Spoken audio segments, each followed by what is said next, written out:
If they did this 50 years ago to set a tone for us, why do we have to do it now? Cathey asks.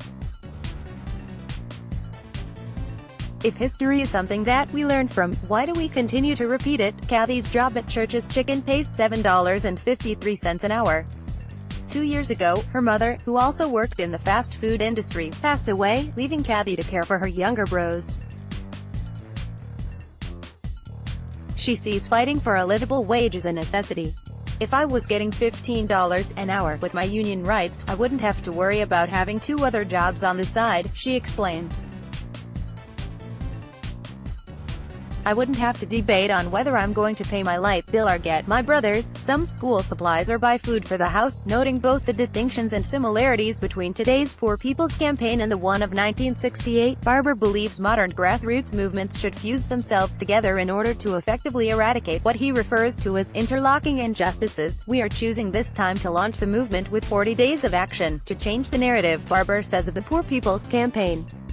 Right now, the narrative is more driven by tweets, and talk about militarism, and not any conversation about the poor. We talk about Russia but not the real thing that has hacked our system, and that is massive voter suppression.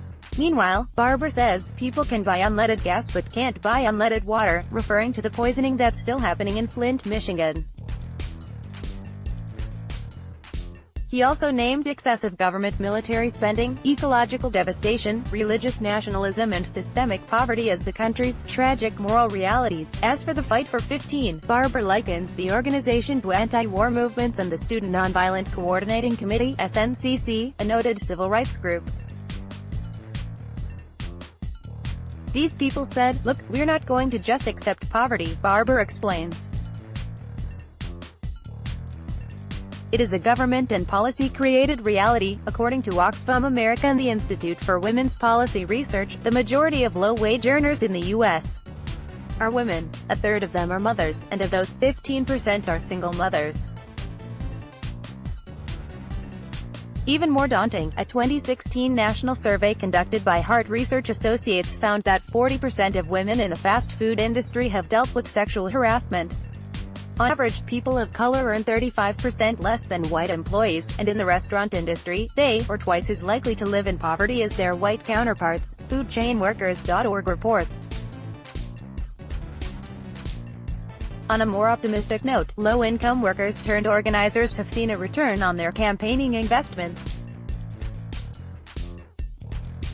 New York City expanded labor rights for fast food workers, requiring employers to give workers at least 11 hours off between shifts and 2 weeks' notice of shift changes or be forced to pay extra for making last-minute scheduling adjustments. And 2018 began with 18 states and 20 cities in the U.S. raising the minimum wage, albeit by slight amounts.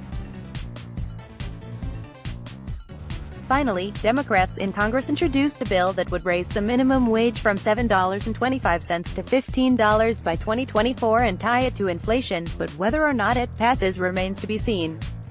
In the meantime, a debate over the Fight for 15 rages on. Some see the increase as a surefire path to economic implosion. However, the Economics Policy Institute's David Cooper tells The Guardian that the intense opposition to the minimum wage increase is simply a device to keep wages as low as possible so that employers can capture as much profit as they can. In the spirit of Dr. King's final speech, "I've been to the mountaintop," Barber and Cathey remain determined to reach the proverbial peak of equality and justice for all. "We must all come together," Cathey insists. "These politicians do not lead. We lead, and we make them follow. It's up to us to stand and say, I have the power."